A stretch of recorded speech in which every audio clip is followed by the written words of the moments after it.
Well, by the end of 1 Samuel 4, we've seen the fulfillment not just of the prophecy of the man of God, but also of Samuel himself about what God would do to Eli and his house.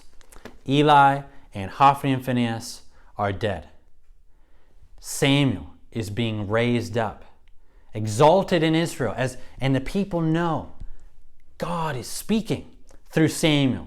He is a faithful person in God's house, and God is speaking to us through him, and we see the rise of Samuel contrasted with the downfall of Eli's house.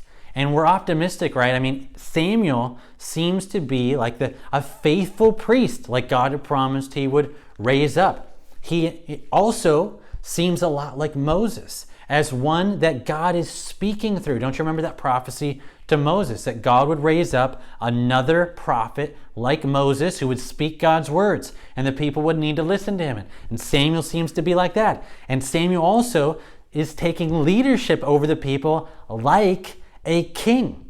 And he's faithful. And we think, this guy, is he what his mom sang about?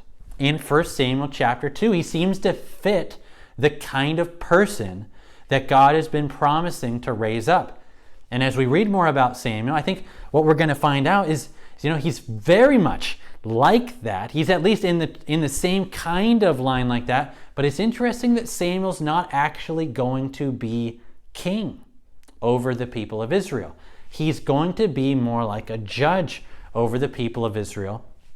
So maybe what's happening with Samuel is he's coming as maybe like the last of the judges.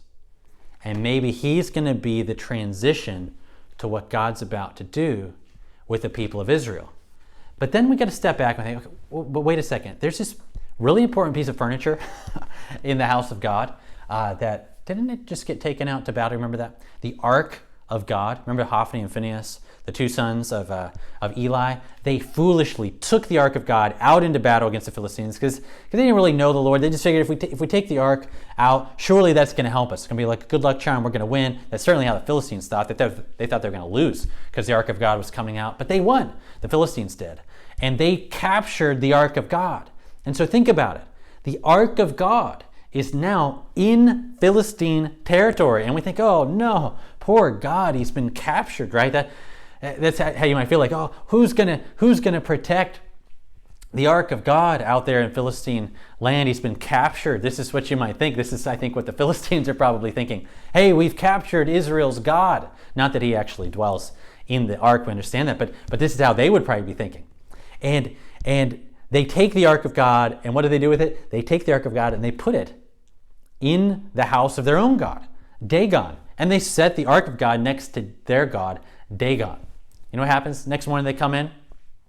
Dagon has fallen over and is basically bowing on the ground before the God of Israel, before the Ark of God.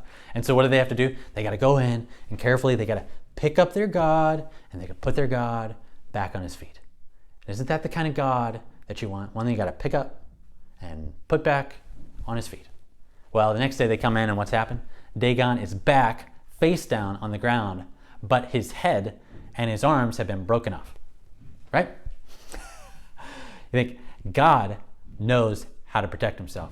God can fight for himself. Even when his people are unfaithful, God knows how to protect himself and how to fight for himself and for his name.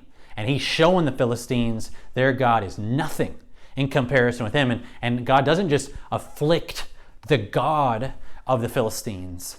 God starts afflicting the Philistines. And they're starting getting like tumors and stuff. And it's kind of crazy stories where they're like, we got to get the Ark of God out of here. We're going to be dead. And so they want to send it from like one city to the next city. And then God's afflicting that city. They want to send it on. And the cities are like, no, please don't send the Ark of God to us. We don't want anything to do with the Ark of God. And so eventually God, his Ark gets back into Israelite territory. Now, 1 Samuel chapter 7, Samuel is now judging faithfully over the people of Israel, and things are really good. But then you come to the end of the chapter, and you find out that Samuel wants to put his sons as like future judges over the people. But his sons do not walk in his ways. This is actually 1 Samuel chapter 8, verses 1 through 3.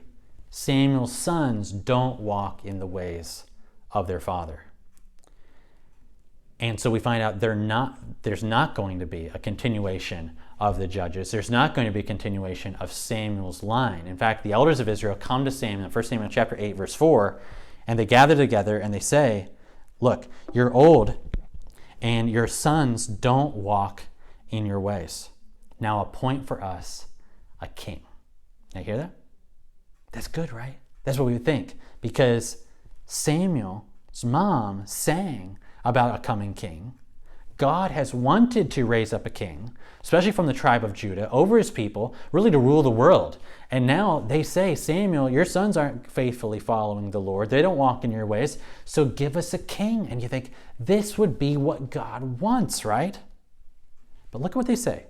Now appoint for us a king to judge us like all the nations.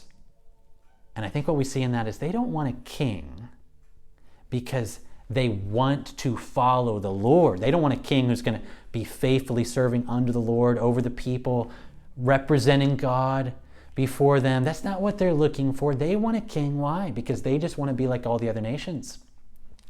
All the other nations have a leader that they can look to, someone who looks like strong, like a king, and say, we want a king like that. So Samuel, get us a king. And when Samuel hears this, it displeases him. And you think, why does it displease him? And I think part of it, he probably feels personally rejected in this. They don't want me. But look at what God says. 1 Samuel chapter 8, verse 7. The Lord said to Samuel, obey the voice of the people in this request for a king, because they haven't rejected you, Samuel, but they have rejected me from being king over them. God says to Samuel, look, Samuel, don't take this personally. They're not rejecting you. They're rejecting me. This people does not want me as king. I say, wow. That just kind of like blows my mind in lots of ways here, because one, that is really like Adam and Eve in the garden. They didn't want God to be king over them. But not just that. This raises some serious questions here about judges, right? It's very interesting. Because what did Judges keep saying? In those days, there was no king in Israel. And we're like, oh, if only they had a king. But it's interesting. Here, God says they're rejecting me as their king.